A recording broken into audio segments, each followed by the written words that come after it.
Hi friends, welcome back to our channel. ఈరోజు మన recipe వచ్చేసి టేస్టీ గోంగూర చికెన్ ఎలా ప్రిపేర్ చేసుకుంటాం అనేది ఈ వీడియోలో చూపిస్తాను. వీడియో అయితే స్కిప్ చేయకుండా చూడండి. దీనికోసం ఒక హాఫ్ కేజీ చికెన్ తీసుకొని మంచిగా వాష్ చేసి పెట్టుకోవాలి. ఇప్పుడు దీంట్లోకి సరిపడా గోంగూర, అంటే ఒక వెయిట్లో అయితే హాఫ్ కేజీ చికెన్కి 200 గ్రామ్స్ గోంగూర అనేవి తీసుకొని మంచిగా వాష్ చేసి పెట్టుకోవాలి. ఇప్పుడు పాన్ పెట్టుకొని దీంట్లోకి 1 టేబుల్ స్పూన్ ఆయిల్ యాడ్ చేసుకొని ఈ వాష్ చేసి పెట్టుకున్న గోంగూరని ఈ ఆయిల్‌లో మంచిగా మిక్స్ చేసుకోవాలి.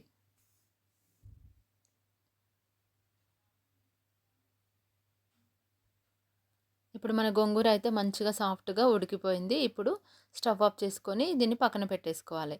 ఇప్పుడు మరొక గిన్నెలో 3 టేబుల్ స్పూన్స్ ఆయిల్ యాడ్ చేసుకొని పోపులోకి జీలకర్ర, ఆవాలు యాడ్ చేసుకోవాలి.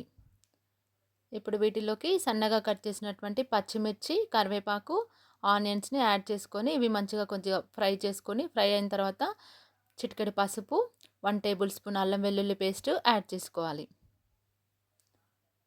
వీటిని కూడా మంచిగా మిక్స్ చేసుకొని ఈ ఆనియన్స్, అల్లం వెల్లుల్లి పేస్ట్ ఇవన్నీ మంచిగా ఫ్రై అయినాక దీంట్లోకి మనం కడిగి పెట్టుకున్నటువంటి చికెన్‌ని యాడ్ చేసుకోవాలి. ఇప్పుడు ఈ చికెన్‌ని దీంట్లో ఆయిల్‌లో బాగా మిక్స్ చేసుకొని మూత పెట్టుకొని ఒక 5 మినిట్స్ ఉడికించుకోవాలి. ఇలా మధ్య మధ్యలో కలుపుకుంటూ చికెన్ అనేది మనం బాగా ఉడికించుకోవాలి. ఇప్పుడు ఇలా ఆయిల్ సెపరేట్ అవుతున్నప్పుడు ఈ స్టేజ్‌లో మనము రుచికి సరిపడా కారము, ఉప్పు యాడ్ చేసుకోవాలి.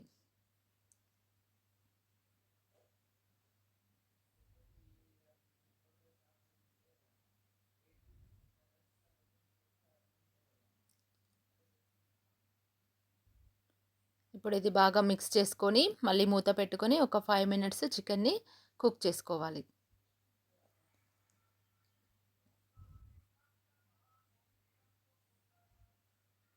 ఇప్పుడు చూసారుగా ఆయిల్ ఇలా సెపరేట్ అవుతూ ఉన్నప్పుడు ఈ స్టేజ్‌లో మనం ఉడికించి పెట్టుకున్నటువంటి గోంగూరని ఈ చికెన్‌లో యాడ్ చేసుకోవాలి.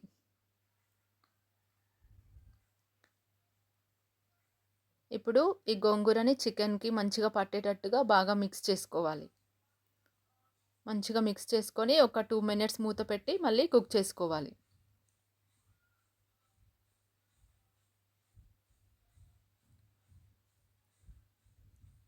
2 మినిట్స్ తర్వాత మనకి ఇలా మంచిగా గోంగూర చికెన్ అయితే బాగా మంచిగా కుక్ అయిపోయి ఇలా అవుతుంది. ఇప్పుడు దీంట్లోకి మన గ్రేవీ కన్సిస్టెన్సీకి సరిపడా వాటర్ అనేవి యాడ్ చేసుకోవాలి.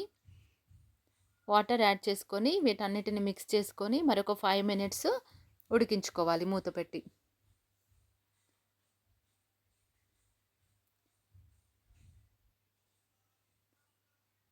ఇప్పుడైతే మనది గోంగూర చికెన్ అయితే మంచిగా కుక్ అయింది. దీంట్లోకి ఇప్పుడు మనం 1 టేబుల్ స్పూన్ ధనియాల పొడి, half table spoon chicken masala add చేసుకోవాలి.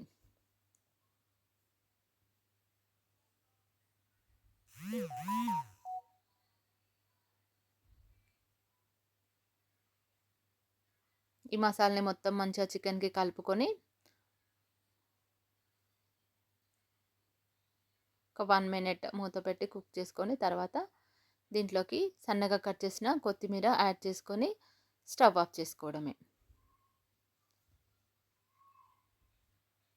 అంతే అండి.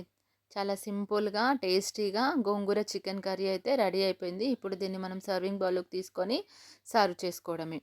ఈ కర్రీ మనకి రైస్‌లోకి, బిర్యానీలో చాలా బావుంటుంది. ఈ వీడియో గనుక మీకు నచ్చినట్లయితే please like, share and subscribe our channel. Thank you for watching.